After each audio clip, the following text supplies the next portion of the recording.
Next scene में रोज कहता है आपके धैर्य के लिए थैंक्स लॉर्ड हार्ट।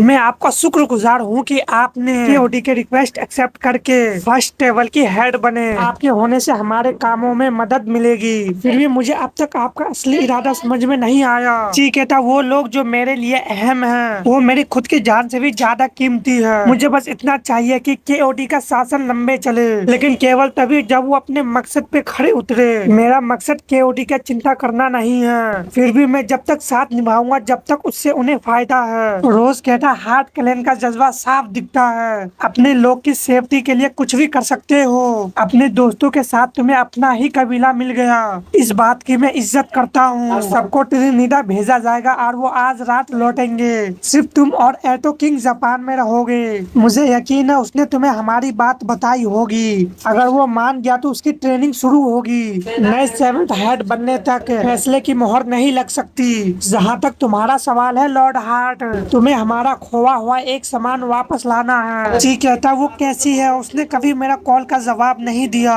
रोज कहता ठीक नहीं, उसने केओडी को छोड़ दिया और अपने रैंक को भी ठुकरा दिया। ये उसके लिए सिर्फ हार नहीं थी, उससे लगता है उसने अपने फैमिली का नाम भी खराब किया है। एमेलिया थॉमस, मैं नाम का बोझ समझ सकता हूँ, लेकिन ये नहीं सोचा था कि उस पर इतना असर होगा। उसने छुपाया कि लियो थॉमस की आखिरी कीमियो ब्लड होने का दबाव उसे कितना तोड़ रहा था। आधिकारिक रूप से तो वो क्योटो के एक रिहेब सेंटर में है। असल में वो 2 हफ्ते पहले ही खुद ही वहाँ से निकल गई और अब अपने मॉम के साथ सुनजुकू में रह रही है। जी वहाँ से जाते हुए कहता थैंक यू, अब मैं जा रहा हूँ। रोज कहता है मुझे नहीं लगता कि वो वापस आएगी, ये उसका अपना फैसला है। तुम सब उसे बता दो कि उसने हार नहीं मानी है, चाहे वो हमारे साथ इस जंग में लड़े या ना लड़े, केओडी हमेशा उसके साथ खड़ा रहेगा।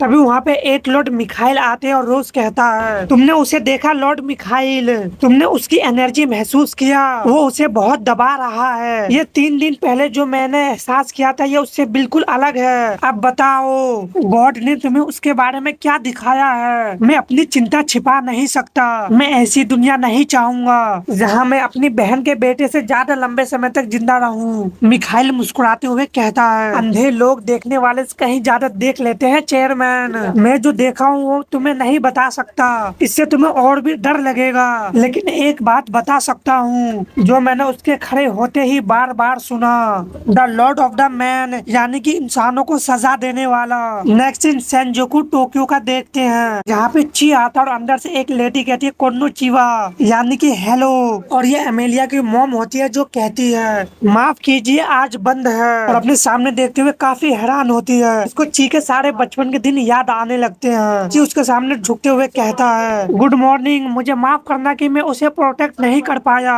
एमेलिया के मॉम ची के चेहरे पे हाथ रखते हुए कहती है ये कैसी जनरेशन है, इतनी कम उम्र में ही इतनी ज्यादा संघर्ष। उसके आंखों में आंसू होता और कहता है मेरे हस्बैंड सही थे, तुम बिल्कुल उनकी तरह ही दिखते हो, लेकिन साफ है कि तुम अपनी मॉम पर गई हो। मुझे समझ में आता है कि वो हमेशा तुम्हारे बारे में क्यों बात करती है। तुम सिर्फ अच्छे दिखते नहीं बल्कि दयालु लड़के हो। वो एक वॉरियर है बेटे, उसके चोटें उसके चुने हुए काम की वजह से है। तुम्हें मुझसे माफी मांगने की जरूरत नहीं, पर थैंक्स। वो बहुत स्ट्रॉन्ग है, मुझसे भी ज्यादा है, इसलिए उसे बहुत चिंता दिखाकर नीचे नहीं दिखाना।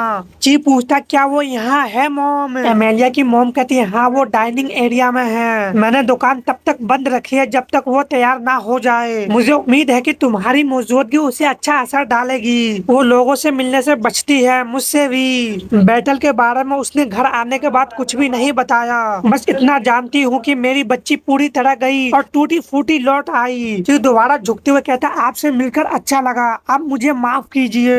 एमेलिया के मॉम उसके हाथ को पकड़ते हुए कहती है झरने की पानी मुरझाए फूल को फिर से जगा देता है, लेकिन धूप से झुलसते पत्तों को कितना भी पानी मिले वो पहले जैसा नहीं होता। प्यार भरे शब्द उसके मन को फिर से संभाल सकती है और उसके जख्म को भर सकते हैं, लेकिन जो निशान है वो हमेशा रहेगा। चीज डाइनिंग एरिया की तरफ जाता है और अपने सामने देखता है तो एमेलिया डिनर कर रही होती है और हम देखते हैं उसका एक हाथ भी साइबोर्ग का होता है और काफी ज्यादा उदास लग रही होती है। तभी ची अपना कदम बढ़ाता है, इसे वो चौंकते हुए पीछे मोड़ती है और कहती है ची, और वो दोनों एक साथ कहते हैं सॉरी। ची कहता मुझे दरवाजे खटखटाना चाहिए था, तुम्हें देखकर अच्छा लगा, मैंने फोन किया था। एमेलिया कहती है माफ करे, मैं उसे भूल गई। गई। 8 महीने बहुत लंबा समय है, तुम स्ट्रॉन्ग दिख रहे हो, तुमसे मिलकर अच्छा लगा, अब तुम जा सकते हो। ची एमेलिया के कंधे पे हाथ रखता है, लेकिन एमेलिया उसके हाथ को झटक देती है और हम देखते उसके आंखों में आंसू होता है और वो भड़कते हुए कहती है, बहुत हुआ, तुमने वही देखा जो देखने आए थे, यहाँ अब कुछ नहीं रहा। ये जगह टूटे फूटे वॉरियर के लिए है जिन्हें अकेला छोड़ दिया गया है, तुम यहाँ के नहीं हो, तुमने मुझे इस हालात में देखा, अब जाओ, मुझे तुम्हारी दया नहीं चाहिए। लेकिन ची कुछ भी नहीं बोलता, जिससे एमेलिया उठते हुए कहती है, तुम अभी भी यहाँ क्यों खड़े हो? मैंने कहा यहाँ कुछ भी देखने लायक नहीं है, जिसे तुम ढूंढ रहे हो वो मर चुकी है। वो फाइट में उसी पल मर गई जब उसने हार मानी। जब किसी थॉमस पे भरोसा किया जाता है तो वो भरोसा पक्का होना चाहिए। मेरी जिम्मेदारी उस जगह को सेफ रखनी थी और मैं फेल हो गई। वो महान लियो थॉमस की पोती थी, उससे वैसा बनने की उम्मीद थी जो उसने किया था। मुझे पता होना चाहिए था कि मैं कभी भी उसके मुकाम पर नहीं पहुंच पाऊंगी, और तुम सबने मुझे एक बेवकूफ की तरह खाली हवा पकड़ते देखा। मैं ऐसे कैसे आगे बढ़ सकती हूँ? मैं किसी को भी सेफ नहीं रख सकती। अगर ग्रैंडपा होते तो कभी ऐसा काम फेल नहीं होता। ग्रैंडपा अपने पावर से लोगों को हमेशा उम्मीद और शांति देते थे। लोग चिंता नहीं होते अगर वो पास होते। अगर मैं एक दुश्मन तक को हरा नहीं सकती तो मैं केओडी के लिए क्या काम की हूँ? और एमेलिया काफी रोते हुए कहती है, वो बहुत ज्यादा स्ट्रॉन्ग था, जो भी वो मॉन्स्टर था, मेरा कोई चांस नहीं था। मैंने अपने सालों की मेहनत में जो कुछ भी सीखा वो सब यूज किया, लेकिन वो गिरा ही नहीं। तुम यहाँ क्यों आए? कोई भी मुझे ऐसा नहीं देखना था। मैं सोचती थी कि मेरी विल पावर स्ट्रॉन्ग है, लेकिन देखो मैं कितनी नाजुक हूँ। मुझे खुद पर शर्म आती है। मैं इस नाम के काबिल नहीं हूँ, ये बहुत भारी है। अब मैं पैक के सामने खड़े होने की सांस नहीं रख सकती। टूटी स्वॉर्ड होने का क्या फायदा? इंची एमेलिया के चेहरे पे हाथ रखता है और एमेलिया कहती है, मैं थॉमस फैमिली के लिए शर्म की बात हूँ, है ना? कि उसके माथे पे किस करते हुए कहता है, तुमने एक बहुत स्ट्रॉन्ग दुश्मन का सामना किया और जिंदा बच गए। उसको हराने के लिए पूरा आर्मी लगी, फिर भी तुम अकेले बचे। अगर ये पावर नहीं है तो मुझे नहीं पता कि पावर क्या होती है। असल में वो अपनी जिम्मेदारी निभाने में नाकाम रहा। मैं कभी नहीं चाहता था कि ऐसा हो।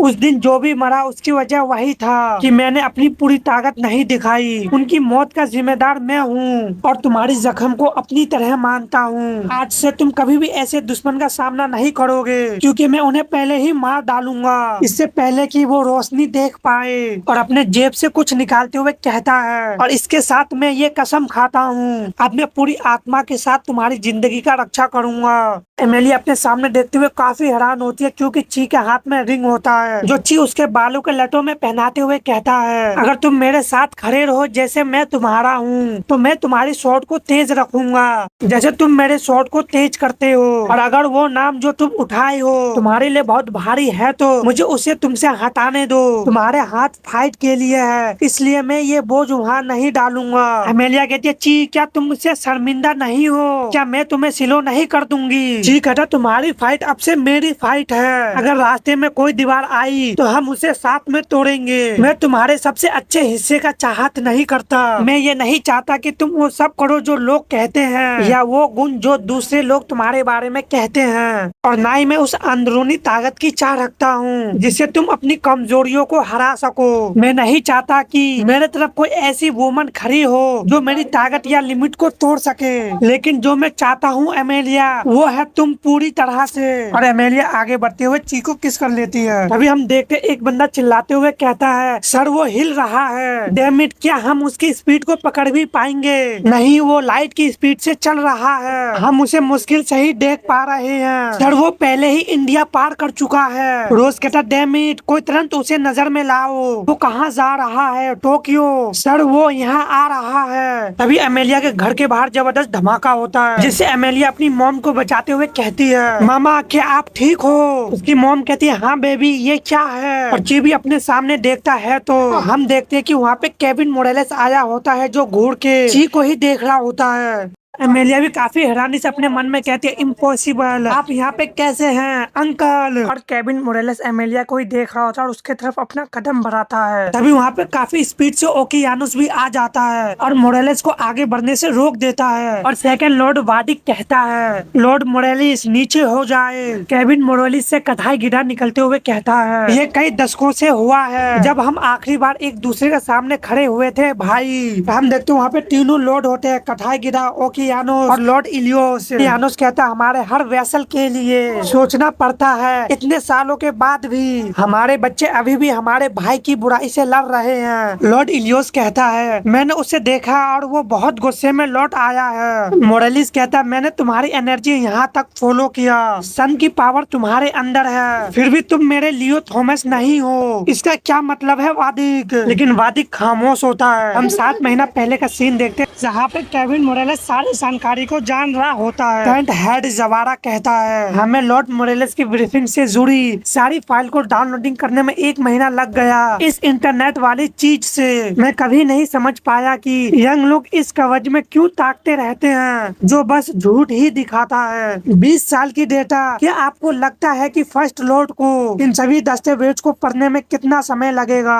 टेंट लॉर्ड यूरी कहती है, वो इंटरनेट वाली चीज हमें बाहरी दुनिया से जोड़ती है और हर चीज को समझने में मदद करती है, लेकिन कि ये हमारे लोगों के लिए वरदान है या अभिशाप, इसके बारे में मैं तुम्हारी राय से सहमत हूँ। अगर कोई नॉर्मल इंसान ये सारी फाइल पढ़े तो उसे 3 साल से ज्यादा लगेगा, लेकिन मुझे उम्मीद है कि लॉर्ड मोरेलिस इसे 10 महीने में पढ़ लेंगे और 8वें महीने में उन्हें पता चल जाएगा कि हमने कुछ जानकारी शायद बेवकूफी से उनसे छुपाई थी। और हम प्रेजेंट का सीन देखते, केविन मोरेलिस काफी गुस्से में होता है और उसके आंखों में भी आंसू होता है और वो कहता है, मेरा भाई मर चुका है। वादिक कहता, प्लीज लॉर्ड मोरेलिस, आपको समझना होगा, हमने ये बिना किसी बुराई का किया, इसका कारण यही था। मोरेलिस कहता, मुझे पता है क्यों।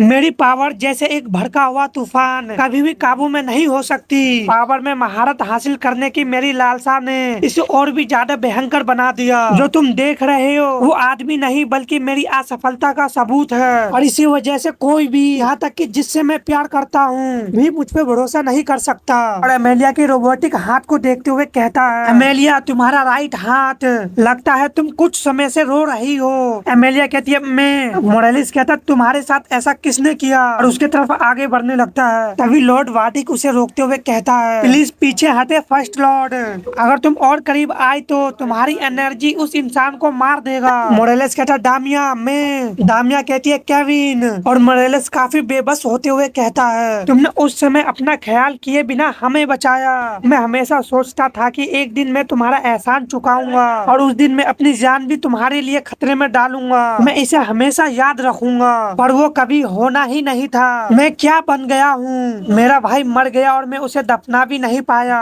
लियो, मेरी आत्मा कितनी टूट गई है। भाई, तुमने मुझे पहले बचाया और मैं तुम्हें नहीं बचा पाया, जबकि मेरे पास अपनी ताकत भी नहीं थी। तब तुम मेरे लिए खून बहा रहे थे। अब मेरे पास सिर्फ अपनी फैमिली के साथ शोक मनाने के लिए ही कुछ बचा है, फिर भी सिर्फ मेरा माफी मांगना उसके लाइफ को खतरे में डाल देता है। और काफी जोर से चिल्लाते हुए कहता है, मैंने क्या किया फादर, आपने मुझे इतनी पावर से क्यों शापित किया। क्या ये मेरी लालच की पाप है कि मैं इसकी सारी पावर सिर्फ अपने लिए बचाता था। इससे केविन मोरेलिस की एनर्जी बेकाबू होने लगता और लॉर्ड वादिक कहते हैं, माय लॉर्ड प्लीज, केओडी आपके साथ होने की वजह से ही खड़ी है। अब मुझे समझ में आया है कि आप हमारे फैसले को समझते हैं और मुझे आपका मदद मांगने का हक नहीं है, लेकिन एक बहुत बुरा काम होने वाला है जिसे हराने में आपको हमारी मदद करनी होगी। केविन मोरेलिस कहती है, मेरी मदद, मैं इंसानों की क्या मदद कर सकता हूँ, मैं तुम सभी के लिए खतरा हूँ। और उसके एनर्जी को ची अपने शील्ड से काफी आसानी से रोक रहा होता है। और एमेलिया कहती है, प्लीज अंकल रुक जाइए। मोरेलिस कहता, माफ करना, मैं इसे संभाल नहीं पा रहा, मैंने वो सब हासिल नहीं किया जो लियो ने अपनी पूरी जिंदगी में बनाए रखा। मैं किसी का काम का नहीं बल्कि बड़ा बोझ हूँ। केओडी ने मेरी शांति के लिए बहुत कुछ किया, जबकि मुझे उनके लिए लड़ना चाहिए था। मेरा होना उस लक्ष्य में बाधा डालता है, मुझे यहाँ नहीं होना चाहिए और तो और जिंदा भी नहीं रहना चाहिए।